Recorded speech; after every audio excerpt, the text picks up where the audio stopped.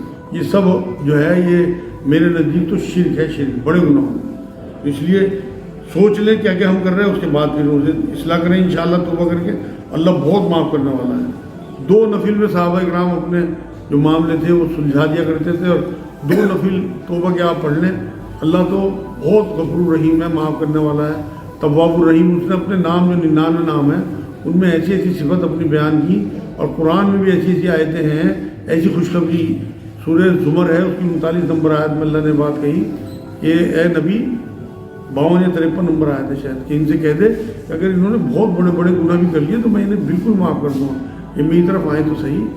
تو آپ کبھی پلٹ کے 2 نفل پڑھ کے دل سے، مگر ڈرامے بازی نہ ہو توبہ میں، آپ نفل 2 پڑھ کے انشاءاللہ اللہ کے آگے گڑ گڑا کے دیکھیں کیسی معافی ملتی ہے. الحمدللہ آج بھی ایسے لوگ ہیں جنہیں اللہ نے بہت بڑے بڑے گناہوں میں ملوث تھے اور توبہ سے بدل دیا. جو حضرت عمر کو بدل سکے، جو نبی کے قتل کرنے نکلے تھے. عمر کون ہے بھائی؟ عمر تو وہ ہے نا جو تلوار لے کے نبی کو قتل کرنے نکلے تھے. معاف کر کے کیا بنایا؟ خلیفہ. نبی کے منہ سے یہ بات نکلی کہ میرے بعد نبی ہوتا تو کوئی، وہ عمر ہوتا. عمر وہ ہے جسے دیکھ کے شیطان بھی گلیوں سے بھاگ جاتا ہے. یہ نبی کی حدیثیں ہیں عمر کے بارے میں. وہی عمر تو تھے جو نبی کی گردن اڑانے کے لیے نکلے تھے معاذ اللہ. تو یہاں اللہ نے یہ بات کہی، امت تھے پھر انہوں نے اختلاف پیدا کر لیا. اور اگر ایک بات نہ ہوتی جو آپ کے رب کی طرف سے پہلے ٹھہر چکی ہے، تو جس چیز میں یہ لوگ اختلاف کر رہے ہیں ان کا قطعی فیصلہ ہو چکا ہوتا. مطلب اتمام حجت جو ہے نا وہ آزادی ہے. سورہ بقرہ کی 213 نمبر آیت میں بھی اللہ نے بات کہی ہے. اور ہمیں بھی ویسے بھی تنبیہات آتے رہتے ہیں، چونکانے والی چیزیں، سونامی ہیں، زلزلے ہیں، بارشیں ہیں، سیلاب ہیں. یہ جو ہیں آپس کے جھگڑے، یہ سب جو مسلمانوں میں آج ہو رہے ہیں نا، فرقہ وارانہ مسئلے، یہ سب جو ہیں یہ اللہ کی طرف سے عذاب ہی ہیں. تو پہلے کس طرح کے عذاب آتے تھے معلوم ہے آپ کو؟ تول میں کمی کری کسی امت نے تو اللہ نے اسے ختم کر دیا، یا ہم جینسی کری کسی امت نے تو اللہ نے عذاب بھیجا، آسمان میں پتھر برسایا، اس بستی کو پوری اٹھا کے، لوط علیہ السلام کی بستی آپ نے سنا ہوگا کس طرح ختم کری اللہ نے. تو اب تو یہ اس امت کو اللہ کے رسول صلی اللہ علیہ وسلم کی دعا لگی ہوئی ہے کہ یہ ساری کمیاں ہمارے اندر ہیں، اس کے بعد ہمارے پاس کو بڑا عذاب دیا. چھوٹے موٹے عذاب تو آتے رہتے ہیں.